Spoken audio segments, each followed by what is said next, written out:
Bu Nini, terima kasih kehadirannya Ibu, Bapak Ibu yang terhormat Pak Jarod, kemudian Pak Koce,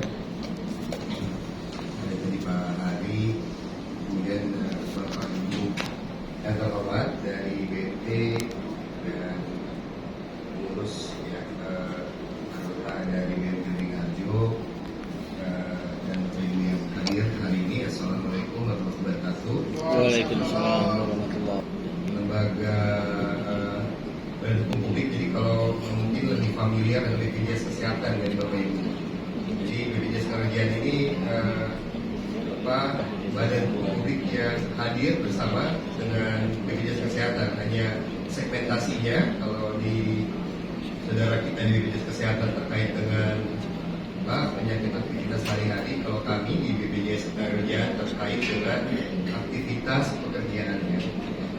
Jadi yang disebut BP Japsostek atau BPJS Kerajaan, kami hanya badan penyelenggara, jadi badan penyelenggara jaminan sosial. Jadi kami menjalankan program pemerintah. Jadi memang kami ditugaskan untuk memberikan perlindungan, memperluas perlindungan cakupan kepesertaan kami untuk memberikan tadi manfaat yang dapat dinikmati tentunya, walaupun itu tidak kita harapkan bersama. Ya. Tadi saudara-saudara kita ada 6 ahli waris penerima manfaat, tentunya tidak dapat menggantikan sosok yang hilang yang kita sayangi bersama. Tapi paling tidak itu yang menjadi pegangan, menjadi modal untuk kita melanjutkan kehidupan. Tetapi yang utama sebenarnya adalah dalam konteks tadi perlindungan untuk anak-anak kita. Bagaimana kita meminimalisir anak putus sekolah, kita juga bagaimana anak-anak kita bisa juga melanjutkan pendidikannya sesuai tadi dengan impiannya masing-masing. Bapak Ibu yang terhormat, dalam konteks kooperasi, kolaborasi kita mengedepankan ada 2 aspek, yaitu pertama dan utama adalah aspek sosial. Selain kita berbicara dalam konteks aspek ekonomi, tapi dalam konteks aspek sosial sebenarnya bagaimana saudara-saudara kita itu dari koperasi bisa mendapatkan perlindungan. Kenapa kita sebut perlindungan? Karena ini adalah kita sebut dengan hak konstitusi diatur dalam Undang-Undang Dasar.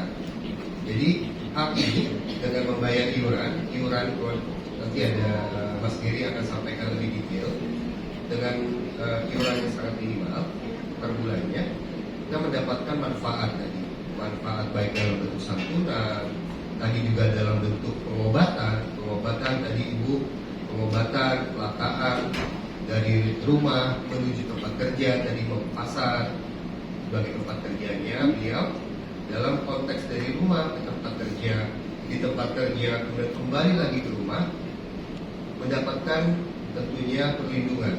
Jadi kita nggak tahu risikonya kapan akan terjadi, mudah-mudahan tidak terjadi, kita berdoa bersama. Tetapi kalau itu terjadi, maka pemerintah hadir melalui BPJS Ketenagakerjaan, masuk rumah sakit, menunjukkan kartu atau menunjukkan KTP. Karena dari NIK di KTP itu akan sama dengan kartu kepesertaan kita. Tunjukkan di kartu, maka akan mendapatkan perlindungan tanpa membayar apapun. Seperti tadi Ibu juga mendapatkan perlindungan. Jadi masuk rumah sakit, bukan mekanismenya bukan reimburse karena kami jaminan sosial. Jadi bayar sendiri dulu baru ditagihkan, tidak.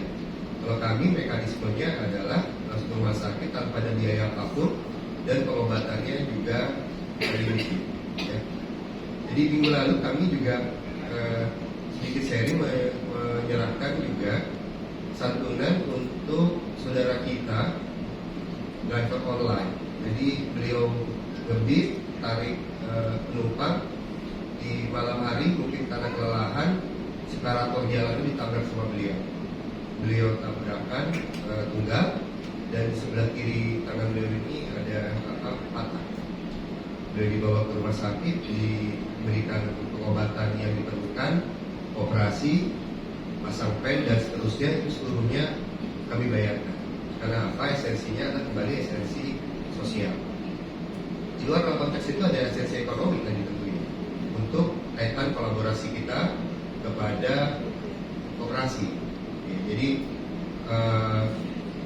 baik itu dalam konteks santunan tadi untuk membayarkan sisa pinjaman, atau juga tadi santunan-santunan itu juga ada pembayaran iuran yang sifatnya bulanan yang tentunya juga dapat diberikan kepada pengurus koperasi.